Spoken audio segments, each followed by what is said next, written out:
this December 7th through 9th. Check out the EdUp Experience podcast live and in person in Doha, Qatar for the World Innovation Summit on Education. We will be documenting the ideas and innovations from today's most influential global education leaders. Check them out at wise-qatar.org and follow the EdUp Experience podcast for more information. Yay! Guys, this is Joe just popping in to ask if you've signed up for your free marketing consultation with MDT Marketing yet. If you haven't, head to mdtmarketing.com/edup, submit your information, get your free consultation today. Don't do it alone. Find the right partner.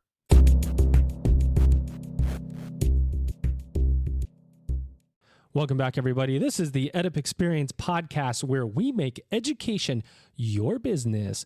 Dr. Joe Salustio back with you again and again and again. It is a never-ending cycle of EdUpping around these parts. And I'm very excited. Again, I'm excited. I say I'm always very excited. I listen back to these episodes, and I'm kind of talking to my guest co-host, who I'll introduce in a minute, but I listen back to these episodes, and I notice they say the same kind of stuff. I'm very excited about our guest today, or I say... Another one of my things is I'll tell you that, or right? So you start to notice these little really annoying things that you do when you start to listen back. And so I'm like, I'm not going to listen to that anymore. But then it's like, I got to hear my guests. So I got to torture myself by listening to myself. It's like this ultimate horrible, narcissistic, like really weird and embarrassing cycle, right? It's like, oh, if my wife's like, why are you listening to yourself? What's wrong with you? Why do you do that? I'm like, well, I kind of have to. What do you want me to do? Fast forward through myself to get to the guest? I wouldn't even know what I asked. But anyway, that's irrelevant. I'm going to bring in my co-host. You may recognize her by that sound. Dr. Michelle Cantu Wilson. How are you? I'm doing really well. I'm going to tell you something, Joe. If I ever, what was that? What were you going to say? Were you going to say something, Michelle? I'm sorry. Go ahead. If I ever go to a conference and I hear an air horn, I'm coming straight for you. So you know. Oh, I can pretty much guarantee that'll happen. So I just want to let you know that I go through and I take a few minutes and I download some sounds. And this is my new thing, right? Like it downloads sounds, and I'm like, Michelle, she doesn't really like the air horn to introduce her. It's really I really like it, right? So when I said I was going to assign you the air horn, and you went, I've never been associated with an air horn before. I was like, it's all Michelle. The actual name of the button is Michelle. Okay. So then I went and I was like, maybe this one will work for you. So I'm going to let you maybe think about an alternative here. Okay.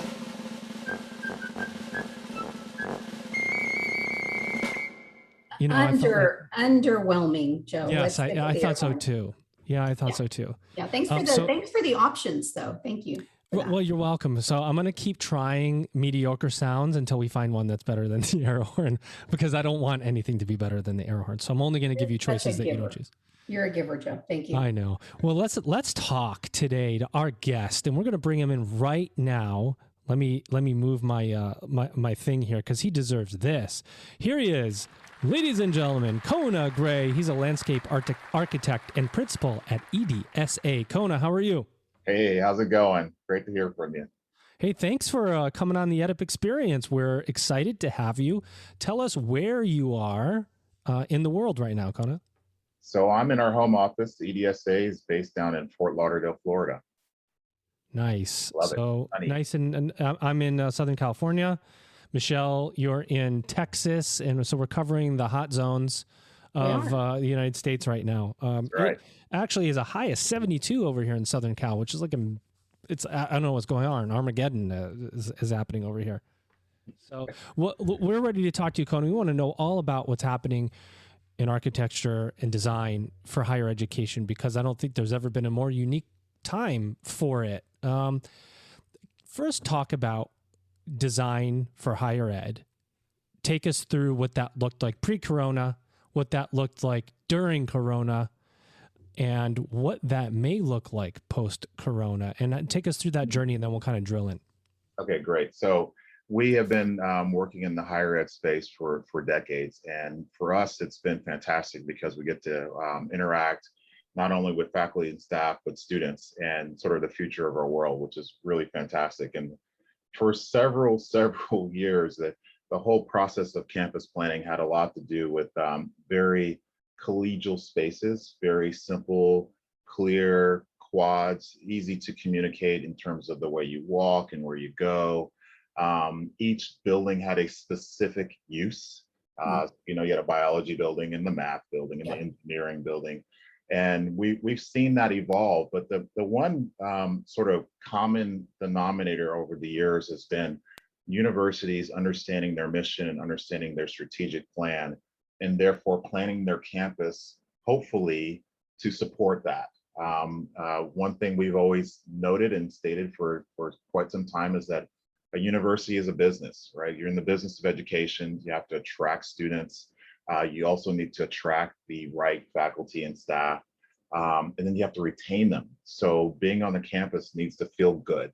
And certainly the feeling of a campus has a lot to do with the sort of spiritualness of it, but also the ability for people to want to be there. So as a parent myself, and with a 14-year-old, and actually speaking to many of my colleagues and friends that have 18-year-olds that are beginning the process, you want to feel good when you go on a campus. You want to feel as though your young person, your student, will thrive there, and you will like coming back. And if it's your alma mater, that's even better. But yeah, the world of campus planning has stayed a little bit the same in terms of the strategic aspect of it, but it's changed dramatically in the physical aspect of it due to changes in the way people want to learn, and also changes that are hard for us to forecast, such as COVID. Amazing. Oh, thanks for your comment, Michelle. Yeah, Kona, I want to ask you if because space is obviously an issue. Space used to be a premium, right? We have space, and we have so much space, and we can do all these things with the space. And then all of a sudden, colleges and universities looking around. In fact, we've talked to over 110 college and university presidents. I can tell you probably came up 50 times about space and how we're going to distance and use the space and reimagine space and redesign. How much of a demand is redesign for you? I mean, it must be huge, right? We have this open space. We need to do something with it. What can we do? And how does it stay in, congruent with our mission of accessibility, and how do we distance but also pull people together at the same time? I imagine actually going through that and giving like a list of demands for how I would want my space to go. It would be completely like an oxymoron, the whole jumbo shrimp thing. I want to pull students together but also have them socially distance. And it's like, okay, how the heck do you deal with that, Kona? Really? Yeah, it seems very complicated. And, it's interesting. In many cases, we look at these universities as they are today, and we assess how they use their space. And they're always saying, oh, we can't do this, we can't do that, or this isn't working. And in many cases, it's just a matter of actually better management of the space. However, what we've noted is that the sort of one-dimensional buildings and one-dimensional spaces are a thing of the past. We are looking at the opportunity for more what we call fusion structures, fusion buildings, where there's multiple disciplines working together, collaborating, really understanding each discipline and how they actually can learn and work with each other. And then we're also seeing that spill into the outdoors. And so as a landscape architect, we've been promoting the outdoors for quite some time, but all the focus kept going to the buildings. The donors only wanted to give money to a building to get their name on the building or whatever they do. And it's like me when I try to get the audience to focus on me, and they're still always focused on Michelle in these episodes. Same thing. I get it. Same thing. And we kept advising our clients that, hey, there's a greater price point value here. I mean, it's going to cost you less.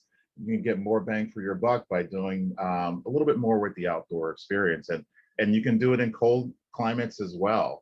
And so the trend that we're seeing that we really have been pushing for such a long time is sort of this high flex element where you can learn in several different ways. It's interesting. I was just at K-State University and did a talk there, and we actually had an opportunity to have a conversation with some students, and we did it outside, and it's really great terraced seating space between the buildings. And it was one of those spaces, it's actually on the south side of the building. So it's not, I wouldn't say it's the best in terms of its environment, but one of the things that we realized is that that space became very popular due to COVID. Like very, very popular. Before you couldn't get people to use it. Now people are using it all the time. You actually have to reserve the space. And this is exactly what we expected and encouraged several decades before. So, it's fantastic. This whole way of taking what was called hybrid learning before and making it more normalized, high flex opportunities for universities to not only learn indoors, but learn outdoors, to learn in person, to learn digital. The whole world has changed. And this disruptor of COVID it really just amplified and accelerated what we knew should have happened quite some time ago. Wow. Michelle, come on in. Thank you. It's hard to miss me. It really is. Kona, I was thinking so many things while you were talking, and I think the main one was when students come into higher ed, regardless of who they are, it is a nerve-wracking experience. There's a lot of anxiety around going to college for different reasons. And students, like first-generation students, we know research shows that they feel nervousness about these big, wide open spaces, about going into, places that are unknown.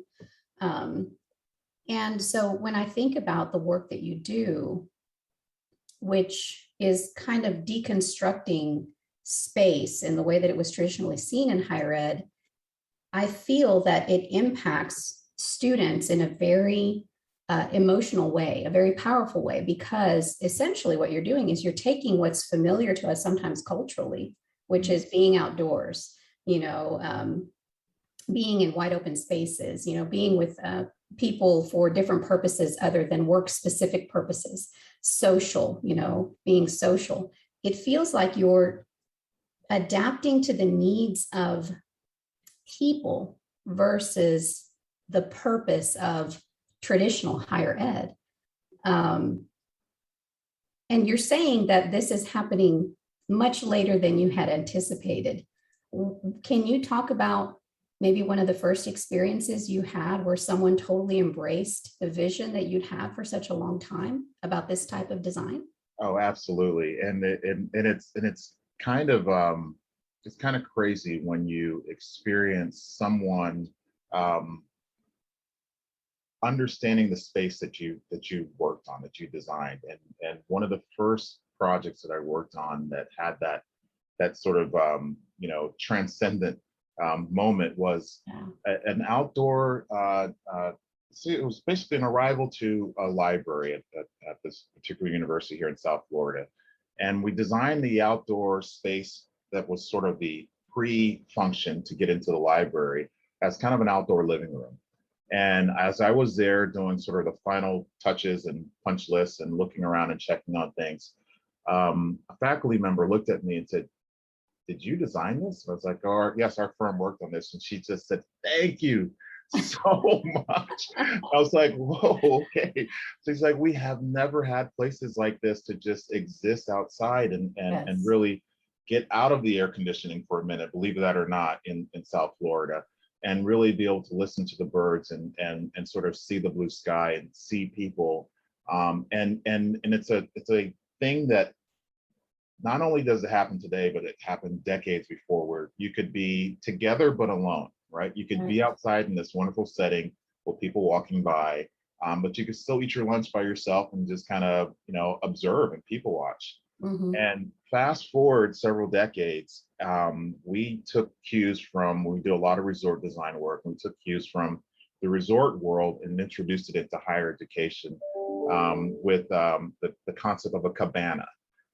So in this cabana, we took it from the resort cabana where you would go and lounge and be served your drink or whatever, to a place where you can actually get away and study. And these cabanas are what we call outdoor study pods, where a group of students or individuals could come together and be undercover, with a fan, with Wi-Fi and plugs and all that stuff, and just chill. Whether you're Amazing. studying or not studying, it is your space. And you use it for a little while, and then somebody else uses it for a little while. And so the same university allowed us to do both of those spaces, which was just fantastic. Well, you take the old, some of us in old church experiences and education experience, you think about the multi-purpose room. Didn't we all have a room either in our churches or in school? And it was just called the multi-purpose room. And so it didn't really have a name, but it was used for all sorts of things. And that was kind of the fun room. But we've also Halloween parties, spaghetti nights, it was everything. Right? Yeah, but we've also always prioritized recess, right? We've also always prioritized outdoor time and play. And I think one of the fun things that you're bringing to higher education is the recognition that people are people, and they need that downtime just as much as they need the intensity of study for, let's say, a nursing program. So I see nursing students walk around our campuses, all day long. And those are difficult programs. And yes, we need that rigor, but we also need our students to find the work-life balance, don't we? And so I think what you're designing has real implications beyond what we saw in TV and on movies growing up, right? So they stage the scene on a movie, and all the kids at the university are sitting outside and they have their blankets, and you have to be intentional about creating that space so students know that that's what it's supposed to be. Absolutely. And there's this study about nature deficit disorder that we've learned as landscape architects in regards to allowing people, humans, we need the outdoors. We need nature. Nature deficit disorder. That's what it's called. Writing it down. Not only to survive, but to recharge, to get vitamin D. These are very important things, and I mean, and actually to stay healthy. I mean, and a lot of people are remembering or realizing or recalling that Central Park exists because of a cholera outbreak, right? Wow. Right. And then the pandemic is just reminding us how important it is to have fresh, clean air, to be outside, to stay healthy. And if this cholera outbreak inspired Frederick Law Olmsted and the leaders of New York City to create nature in the middle of this concrete jungle for people to actually stay, not only healthy, but sane. I mean, it just shows you how important it is for us. And there's several studies and research that have been done that prove that there is a major value to the outdoors. If you're experiencing any level of marketing challenge right now, you've got to ask the hard questions and you need answers. Are you using the right mix of channels to get in front of your future students? Is your messaging personalized and delivered in a medium your audience and future students will respond to? And are you spending more time building reporting than listening in on what your students really want? All of these questions will get answered when you sign up for your free consultation with MDT Marketing. Head to mdtmarketing.com/edup, submit your information, and talk to MDT. Don't go it alone. Find the right partner. The guys at MDT, the team at MDT is absolutely amazing. Whether your challenge is the cost of inquiries, your branding, the bad and incomplete information that come with your inquiries, whatever it is, an audit of your challenges will help your institution, and it's free. mdtmarketing.com/edup. Yeah, I think we're experiencing that as adults, right? I mean, I know you guys probably felt the same way, but you go out of quarantine and you're like, I got to get outside. I got to get out of here. Now, students are repopulating campuses literally as we speak, Kona. And, one of the, obviously you hit on it a little bit, but mental health obviously is a big concern for colleges and universities in general. True. And with that, it's not just services, it's things. And part of those things is, where can I go if I need my own space? Where, I got to get out of my dorm. I need to be able to go sit at a bench under a tree. Where is that? Where it used to be where those were moments for you to just go and sit down and relax, but they're actually learning areas now, or they need to become learning areas outside. Like you talked about, maybe it's not a cabana, but it could be a a area designed for students to sit down. You know, when they come over here, we expect them to sit down and flip open their laptop and take their online course or whatever. Absolutely. Talk to us about how a conversation might go, right? So you talk to whomever from the university and they come bring you in and say, Kona, we EDSA, we want them to come in and redesign this space. What does that look like? Is there a checklist of this is what we want? Is it like an interior design where you're picking out tiles and you're I've done this with my wife and I'm like, I don't like this one. And she's like, I like that one. And do you have that kind of back and forth with a group of folks? How does it go? Yeah, it's typically a group of folks, stakeholders. We always make sure that we can speak to students and Nice. everyone from faculty, staff, everyone that's a part of the process, not just the administration. And that's actually really fun, is to sort of sit down with students and folks that are part of the university and have them walk you through their day. It's a little trick we use in design where we lay out a campus plan, we lay out the map, and we put down an array of colored pens. And we ask people as they're walking by, we go to them, we go to the place where people are. As they're walking by, we say, hey, do you mind taking a moment and taking this pen and drawing how you navigate the campus, so whether from your residence hall or from your car, if you're a commuter, how do you get to your classes? And these lines start to create what we call desire lines. And that's actually pretty fascinating when you think about that, right? Yes. Such a cool process, and it's just crazy to see it come to life. And what we love you about think about like the unintended consequence, like how come no one goes down this path? Right. And then it might be covered and not lit up enough and it's dark. Right. And at nighttime, nobody travels down that, so it really probably opens up some interesting moments for you guys to consider. Yeah. And in the southern parts of the country, it's shade. All right. Students walk where it's shady. And they do. Kind of a no-brainer, but yeah, it's shade. And so what we've learned from that, and that has been a very strong trend for us in our work, is really curating the spaces between the buildings. Taking these spaces, and sometimes they're leftover spaces that somebody said, no, we have to park trucks here because there's a service yard, or this particular dean wants to park right next to the building. And say, you know what, you're special, but you're not that special. Let's give that space back to the students. So we've done road diets, we've done parking diets where we've removed those spaces that were intended for automobiles and gave them back to people so that humans could interact between the buildings and have a place to kind of hang out. And another design trick that we use quite a bit is it's like a family. So you take a large space, a medium-sized space, and many small spaces. So it's a mama bear, our papa bear space, which is a larger, a mama bear space, medium-sized, and a bunch of baby bears.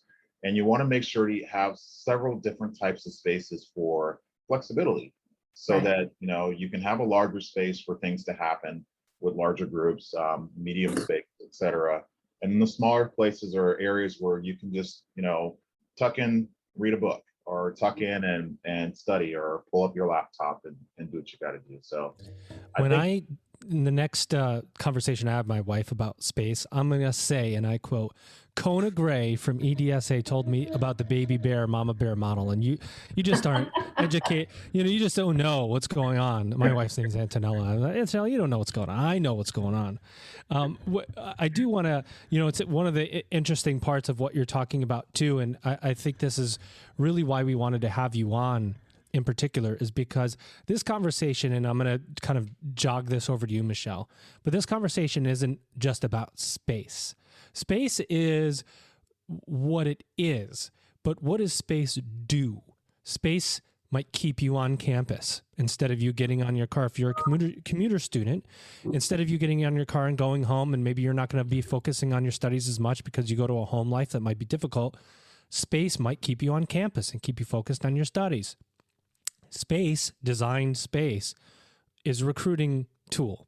So if you're going to come to a campus, or you're going to research a campus, and you're going to have pictures of that campus, or you're going to be able to experience that campus, you're going to imagine yourself in that space, putting yourself in that space, and you're more likely to attend a school, or more likely to select it or stay there. So it's a advancement tool. It's a recruiting, retention, and fundraising. You want to go and say, hey, alumni, we have this space. Nothing's happening. When you were here, you didn't have a space to learn. If you donate now, you can then turn this space into something that your kids will be proud of when they come to this university, because of course they will, because you did. So this is about, it's not just about putting out money to reimagine space. It's about investing in that space for a return. What do you think about that, Michelle? I think about particularly community college students. I agree that it's about space. I agree that it's about recruiting and investing. And I also think about the Starbucks model and how, that third place was invented. It wasn't home, it wasn't work. We all needed a third place to exist. And I think college campuses are no different. They can be that third place, and you have to be considerate of what the student needs are. So Kona, our students at my campus in particular, 75% of them work at least part-time. Oh yeah. Right. So, and 75% of them are part-time students. And so for the students like that, how do you design experiences, educational experiences that are powerful to all types of students? And then also being considerate of budgets for the smaller schools who are no less deserving of such an experience. Is there, when you go in and you're doing your research, are you being considerate of the types of students and not just like the demographics, but what population of students works and how often are they here and how deep do you go and how friendly can these design plans be to a community college's budget, for instance? That's so great. I mean, Michelle, it has to be that way. For us, in order for our designs to function and work, they need to be informed by not only the people that are there, the demographics, but the way people are learning, no matter who they are. So I was one of those students. I worked through school. It took me a little bit of time to receive my degree, but I'm stronger for it, right? But it was necessary. And so having a place to be on campus that felt like I was welcome because I wasn't a resident on campus was huge. And some of the universities that I studied at, I didn't have that space. It was the library, or it was a space that was more. It didn't feel like it was just for me, right, or just for students like me. And so what we've always tried to do is to look at the demographics and really understand the value of everyone's life experience. At the University del Norte in Cartagena, outside Cartagena, we help them, this is in Colombia, we help them look at their campus experience. And what they had was something that I never experienced. Students, all the universities were located in one part of this area, this town called Barranquilla. And all the students would travel to this one part of town to go to school. All the universities are in this area. These students would get up at 5 a.m., 3 a.m., 6 a.m. to get on a bus and travel so long. So they couldn't go home, right? Really? To go get a drink or to, go have lunch or whatever. And it was fascinating to see how they just occupied the outside. They occupied the land. They just took it. Mm-hmm. And the university figured it out after some thought with us and actually explaining how they could better utilize space for all the students, not just the particular ones that were on campus. So we created these larger outdoor pavilions, with seating. It felt like an outdoor cafe where you could have that third space. You could hang out all day. Some students were creating those spaces on their own, hanging out in the stairwells and hanging out in the hallways between classes because they really had nowhere to go until we started to introduce these types of third spaces, and they loved it. And I think that says a lot. I mean, it says a lot to not only understand your campus, but understand its context, but more importantly, understand the people that are utilizing and learning there, and ask them, hey, what would make your life better? We always do our best not to show up and tell people this is what you need, Right. We always want to engage and understand how can we help you. It's more of a service than a directive.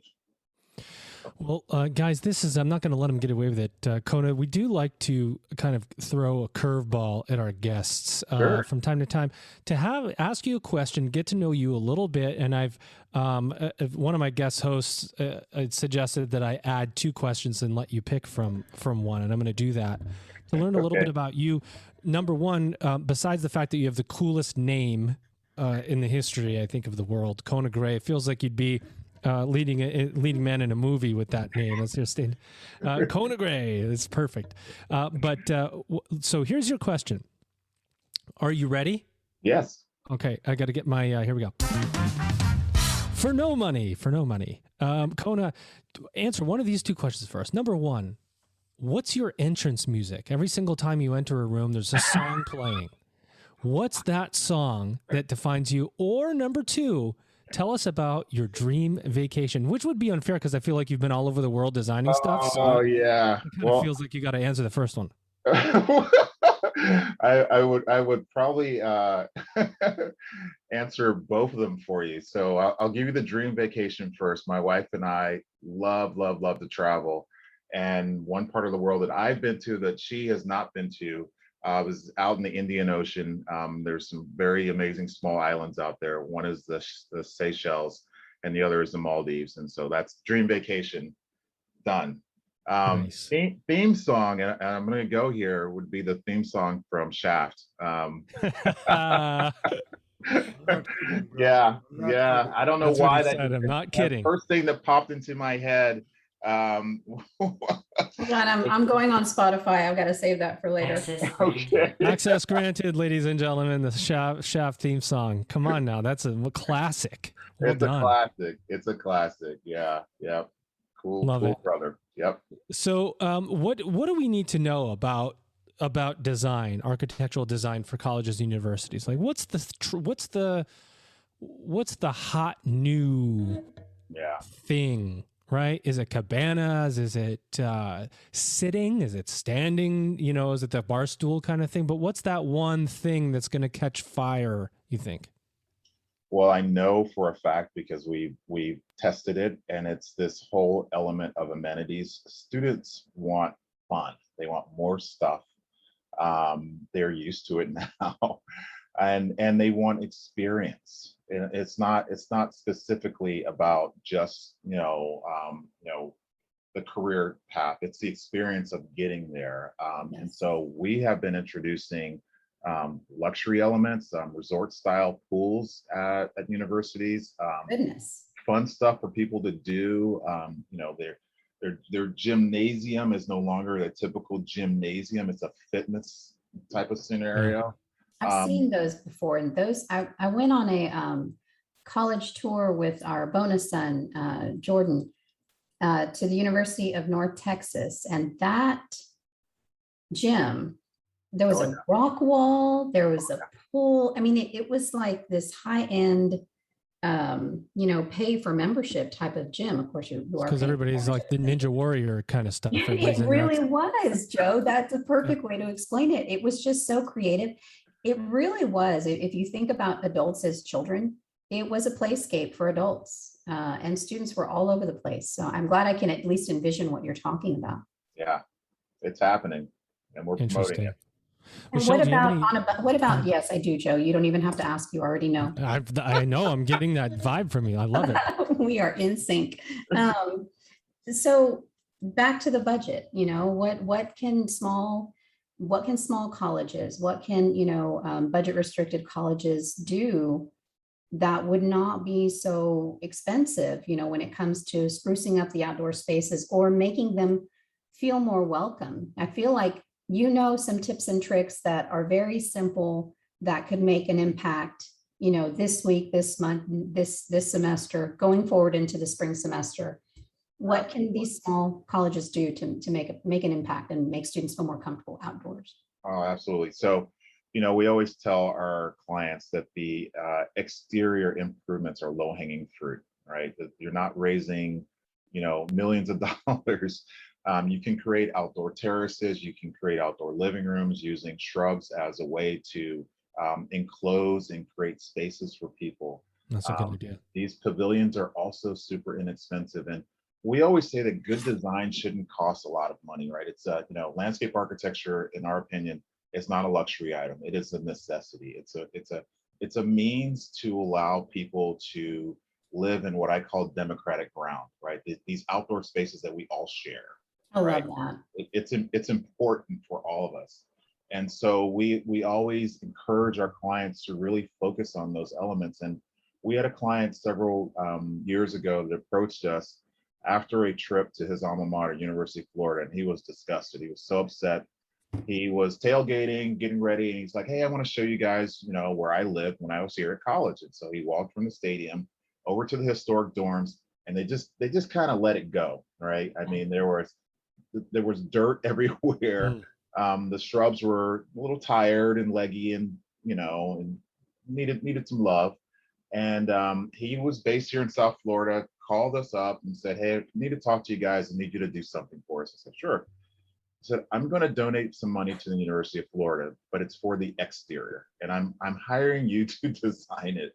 And That's it was awesome. fantastic. I mean, we created these wonderful, great spaces named after our client, Herb and Catherine Yardley. So the Yardley courtyards are just this. It was actually a historical move because we looked at the archives and saw that the University of Florida originally had this amazing collegiate Gothic landscape that tied into the architecture with hedges that allow people to stay on paths and go to the certain places they need to go to, and little nodes for gathering. And so that's exactly, pulled it all back and gave it a little bit of a modern twist. We added a really cool interactive water feature that was not meant for play, but students did play in it. But it wasn't costly. It was actually very budget friendly, but it did the trick. It gave people that space where they could relax, hear a little bit of water, think about what they wanted to do in their life, contemplate. It was fantastic. And so we highly, highly recommend these universities. You don't need to go raise millions and millions of dollars to create these transformations. I mean, they're very, very simple. You just have to have a will to do it. Love it. Excellent. Well, Kona, we're going to go into our last two questions. Okay. For every guest, we ask the last two questions. Number one, what did we miss about Kona Gray or your firm that you want to talk about? Anything that you have going on, any bomb you want to drop, anything EDSA has going on at all? You can also, if there's a way to get a hold of you, if somebody wants to contact you, now's your chance. And then after you answer all that, what is the future of higher education design going to look like? All right. So No pressure. No pressure. No pressure at all. Yes. And so for our guests, thank you so much for listening, first of all. And EDSA has been around since 1960. We are a global design firm. Our work is pretty transformational. We work wherever our clients want us to be or wherever we see the need. And our firm is really focused on creating healthy environments for people. And it's something that we've learned over the years that makes life better, the sort of quality of life. And it's not just for humans, it's also for animals. And then specifically it's for the environment. And I think that's one thing that we all need to remember is what we can do individually and then collectively to really care for our planet. And that leads me to the future, because I think the future is about the planet, and the future is about these young minds that are going to do some amazing things. And it's our responsibility to leave a better place for them. And so universities specifically have a major role to play here. And we believe not only our industry, landscape architects, but I would speak for architects and other designers that are in this space, that campuses are critical to the knowledge base that we all need to continue to grow.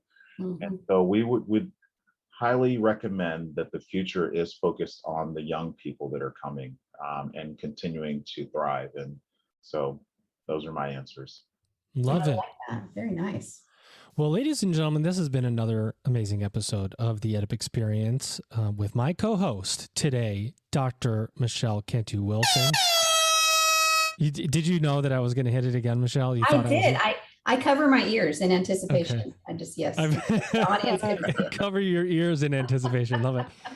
And our guest today, a complete honor to know him. Here he is, Kona Gray, landscape architect and principal at EDSA. Kona, it has been an absolute honor to talk with you today. Thank you so much for coming on, and we hope you had a good EdUp experience. I did. Thank you so much, Joe, Michelle. Take care. Ladies and gentlemen, you've just EdUp'd.